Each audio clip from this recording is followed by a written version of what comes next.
नमस्कार बंधु, स्वागत आपण को मोर ये आ गोटे नुआ अध्याय को।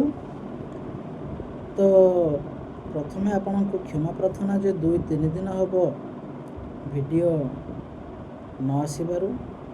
तो चलतु यही अध्याय को आम आउ डेरी नक आरंभ करवा। आम पूर्वाध्याय जानी प्राणायाम आज आम यही अध्याय जाना आचमन विधि। तो चलतु बंधु डेरी नक आम आरंभ करवा। आचमन विधि निर्मलिखित ऋषिछंद सहित मंत्र द्वारा क्रमे प्राप्त संध्या, मध्याह्न संध्या और साय संध्यारे 3 थर आचमन करिवो।